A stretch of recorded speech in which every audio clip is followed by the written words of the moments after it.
सुहावना मौसम चल रहा था। शेर सिंह बड़े आराम से धूप ले रहा था। तभी अचानक कालू भेड़िया भागते हुए आया। महाराज शेर सिंह, गजब हो गया। राशन वाली गुफा से राशन की चोरियां हो रही है और आप यहाँ आराम फरमा रहे हैं। क्या राशन गुफा से चोरी हुई है? वहाँ हमने पहरेदार रखा था, वो कहाँ गया? आप वहाँ चलिए, आपको सब समझ आ जाएगा। शेर और भेड़िया गुफा के पास पहुँचे। गधे, ये सब कैसे हुआ? मैंने तुम पर भरोसा करके तुम्हें इस गुफा का पहरी बनाया था, तो बताओ तुम्हारे रहते ये सब कैसे हुआ?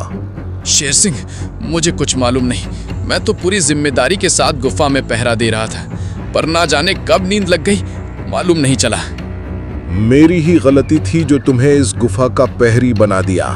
खैर, ये बताओ क्या क्या चोरी हुआ है? शेर सिंह, गुफा से 3 बोरी चावल, 1 बोरी दाल और मांस की भी चोरी हुई है। सारे जंगल में ऐलान कर दो, सभी अपने घर की चौकसी करें। जंगल में चोर आ गया है जो सबके राशन चुरा लेता है। शेर सिंह के कहने से जंगल में ऐलान हुआ।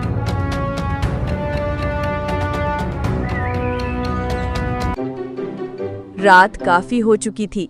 सभी जानवर अपने अपने घर के बाहर पहरा दे रहे थे और उधर गधा भी गुफा के बाहर आग जलाकर निगरानी कर रहा था। आखिर मुझे नींद कैसे आ गई? इतने सालों से मैं यहाँ पहरा दे रहा हूँ, मगर मुझे आज तक नींद नहीं आई। मगर कल ऐसा क्या हुआ कि... खैर, आज अच्छे से पहरा देता हूँ, वरना शेर सिंह फिर गुस्सा हो जाएंगे। चांदनी रात थी, ठंडी हवा चल रही थी। गुफा के पास गधा फिर सो गया था।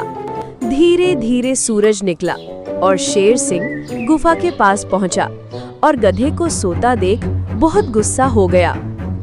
गधे, ये तुम क्या कर रहे हो? अभी तक तुम कैसे सो रहे हो?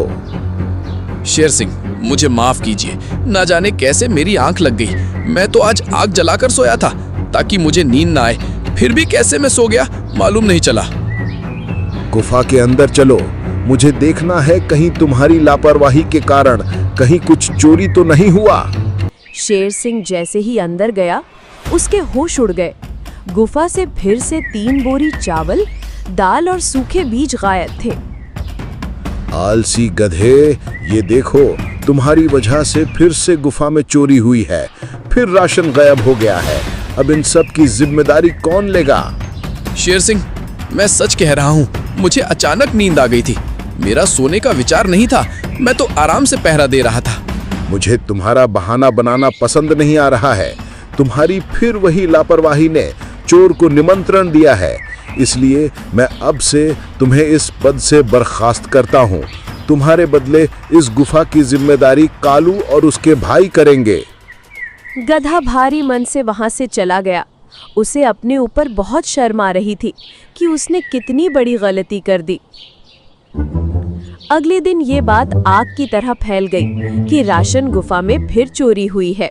बरसात का मौसम आने वाला है, राशन की कमी होने लगती है। ऐसे में अगर ये चोर जंगल में चोरी करता रहा तो बहुत दिक्कत हो जाएगी। बिल्कुल, मैंने और तुम्हारी भाभी ने बहुत से भोजन को बचा कर रखा है। जब से उसने चोर के बारे में सुना है, वो तो अपने रसोई से हटती भी नहीं है। धीरे बोलो, कहीं वो चोर सुन ना ले, वरना दूसरी चोरी तुम्हारे ही घर होगी। अरे शुभ शुभ बोलो हाथी भाई, अगर चोरी हुई तो तुम्हारी भाभी कुत्ते की तरह मेरी धुलाई करेगी। शेर सिंह ने कहा है कि सब अपनी अपनी घर की निगरानी करें। चोर को मौका नहीं मिलना चाहिए, इसलिए अब हमें चलना चाहिए। अगर गधा चपरासी बनेगा तो ऐसा ही होगा। ना जाने उसने एक बार चापलूस बकरी का पर्दाफाश क्या किया, शेर सिंह ने उसे गुफा की रक्षा का कार्यभार दे दिया। गधा सारी बातें छिपकर सुन रहा था। उसे बहुत दुख हुआ कि सारे जानवर उसके बारे में कितने गलत सोच रहे हैं। शेर सिंह और उसके कुछ साथी जंगल में पहरा दे रहे थे, मगर कोई सबूत हाथ नहीं लगा था। उधर भेड़िए भाई भी पूरी ईमानदारी के साथ पहरा दे रहे थे। जंगल घूम के आने के बाद शेर सिंह आराम कर रहा था। तभी हाथी भागते हुए शेर के पास पहुंचा। क्या हुआ हाथी? इतने तेजी से आ रहे हो, सब ठीक है ना? नहीं शेर सिंह, मेरे घर में कल रात चोरी हुई है। मेरे पास जमा किए हुए गेहूं थे जिस पे चोर ने हाथ साफ कर दिया है। आप कुछ करते क्यों नहीं? मैं पूरी कोशिश कर रहा हूँ, मगर उस चोर का पता लगाना बहुत मुश्किल है। उसने सारी चोरी बिना किसी सबूत छोड़े किया है। ऐसे में उसे ढूंढना आसान नहीं है। तभी गधा भी वहां पहुंचा। शेर सिंह, मैं उस चोर को ढूंढ निकालूंगा। बस एक बार मुझे मौका दे। मैं वादा करता हूँ आपको शिकायत का एक मौका नहीं दूंगा। नहीं, तुमने मेरा विश्वास तोड़ा है। 2 बार तुम्हारी वजह से राशन गुफा से चावल दाल की चोरी हुई है। मैं अब भी चाहता कि हमारी और बेइज्जती हो। तभी बैल भी वहां पहुंचा। शेर सिंह, मेरे घर में चोरी हुई है। मेरे किचन से सारा राशन गायब है। आप जल्द कोई कदम उठाएं, नहीं तो चोर तबाही मचा देगा। शेर सिंह, मुझ पर आखिरी बार विश्वास कीजिए। ये चोरी मेरी इज्जत पर भारी पड़ रही है। इसकी वजह से जानवर मुझे आलसी कह रहे हैं। मैं इस चोर को जल्द ही आपके सामने ला दूंगा। ठीक है, मेरे पास कोई और मौका नहीं है। गधे, मैं तुम पर एक बार फिर विश्वास करके तुम्हें उस चोर को पकड़ने के लिए आदेश देता हूँ। अपनी तैयारी करो। शुक्रिया शेर सिंह, मैं उसे अब पकड़ कर ही रहूंगा। गधा पहले हाथी के घर के पास गया और फिर बैल के घर के पास गया। आसपास उसे कुछ दिखाई नहीं दे रहा था। फिर उसने आसपास की झाड़ियों में देखा। उसे कुछ छिलके नजर आए। चलो, कुछ तो मिला, लेकिन ये है क्या? किसी ऐसे जानवर से पूछना पड़ेगा जो इन सब के बारे में जानता हो। गधा भालू के पास गया और सारी बात बताई।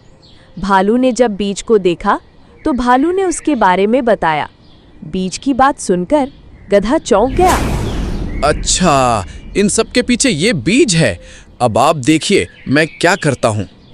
गधा तुरंत शेर सिंह के पास पहुंचा और उससे बोला, शेर सिंह, अब मैं उस चोर को पकड़ लूंगा। आप बस भेड़िए भाई को उस गुफा से निकालकर जंगल के बाकी जानवरों के घरों की रखवाली का जिम्मा दे दीजिए। क्या तुम पागल हो गए हो? 2 बार तुम्हें मैंने जिम्मेदारी दी थी, मगर क्या हुआ? तुमने दोनों बार चोरी करवा दी। शेर सिंह, बस आखिरी मौका दीजिए। अगर मैं इस चोर को ना पकड़ पाया तो मुझे ही चोर साबित कर दीजिएगा।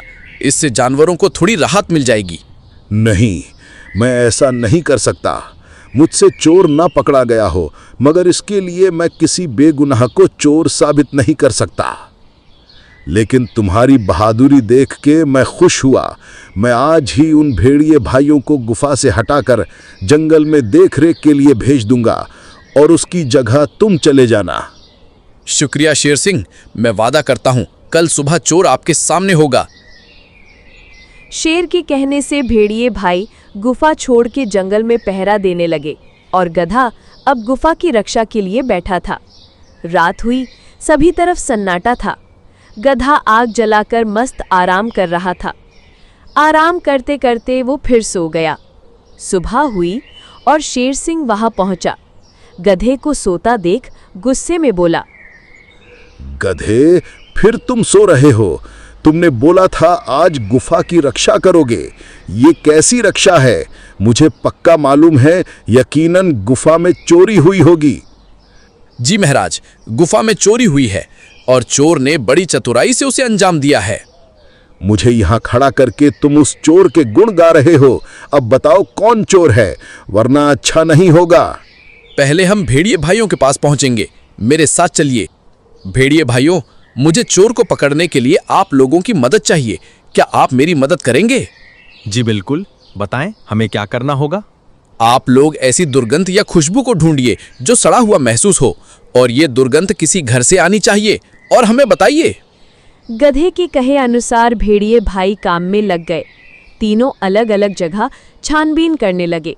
तभी एक भेड़िए को बड़ी अजीब सी दुर्गंध आनी चालू हो गई। वो उसका पीछा करते करते एक घर के पास पहुंचा। अब गधा और शेर सिंह को यहाँ लाना चाहिए। अब वही कुछ कर सकता है। भेड़िया भागते हुए शेर सिंह और गधे के पास पहुंचा और उन्हें उस घर के पास लाया। वहां भेड़िए के भाई भी उसी सुगंध की सूंघते हुए वहां पहुंच गए थे। अरे, ये तो एक बिल्लू गोरिल्ला का घर है। अभी उसको आवाज देता हूँ। बिल्लू गोरिल्ला, ओ बिल्लू गोरिल्ला, बाहर निकल। आवाज सुनकर गोरिल्ला बाहर आया। बोलिए महाराज, क्या हो गया? आप सभी यहाँ क्या कर रहे हैं? हम कुछ अजीब से दुर्गंध का पीछा कर रहे हैं और ये दुर्गंध तुम्हारे घर से ही आ रही है। ज्यादा सवाल जवाब मत कीजिए महाराज, बिल्लू ही असली चोर है। भेड़िए भाइयों, जाओ इसके घर से सारा चोरी का सामान निकाल दो। नहीं नहीं, मैंने चोरी नहीं की। आप लोगों को कुछ गलतफहमी हुई होगी, मैं ऐसा नहीं हूँ। भेड़िए कुछ नहीं सुनते और सीधा बिल्लू के घर छापा मार देते हैं और उन्हें सारा चोरी का सामान मिल जाता है, जिसे वो बाहर शेर सिंह के पास लाते हैं। बिल्लू, ये सब क्या है? तुम्हें बोला था कि तुम चोर नहीं हो, तो ये सब क्या है? मुझे माफ कर दीजिए शेर सिंह, मैंने ये जानबूझकर नहीं किया, मेरी बहुत बड़ी मजबूरी थी। ऐसी क्या मजबूरी थी कि इतने हट्टे कट्टे होने के बावजूद चोरी की? मेरा परिवार बहुत बड़ा है, उनके लिए भोजन जुटाना बहुत मुश्किल होता है। हर बार मैं पहले ही तैयारी कर लेता था, मगर इस बार मेरी तबीयत ठीक नहीं थी, जिसकी वजह से बहुत देर हो गई और जंगल में जल्द बारिश आने वाला है। ऐसे में मैं अगर कोई जल्द व्यवस्था नहीं ढूंढता तो मेरे बच्चे बीवी भूख से मर जाते। अच्छा, इसलिए तुमने चोरी का सहारा लिया। तुम्हारा दुख मैं समझता हूं, मगर तुमने जंगल कानून का उल्लंघन किया है, इसलिए इसकी सजा तुम्हें मिलेगी।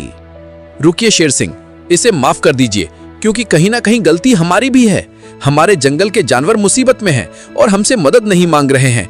इसका मतलब है कि उन्हें हम पर ज्यादा भरोसा नहीं है, और जब भरोसा नहीं है तो उन्हें अपना पेट भरने के लिए कुछ ना कुछ करना ही होगा। तुम सही कहते हो गधे। मेरे राज में जानवर मुझसे अपनी परेशानी नहीं बता रहे हैं। ये एक राजा के लिए शर्म की बात है। देखो बिल्लू, चोरी करना गलत काम है।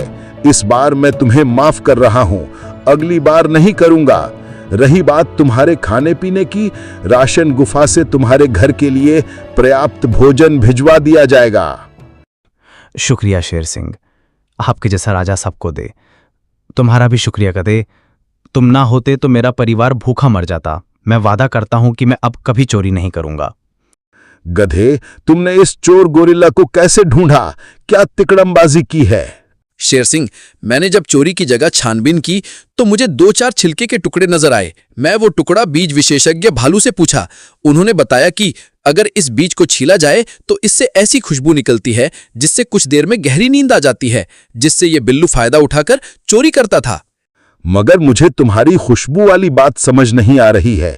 इसे बोरियों में ऐसा क्या है जो भेड़िए इसे सूंघते हुए यहां आ पहुंचे?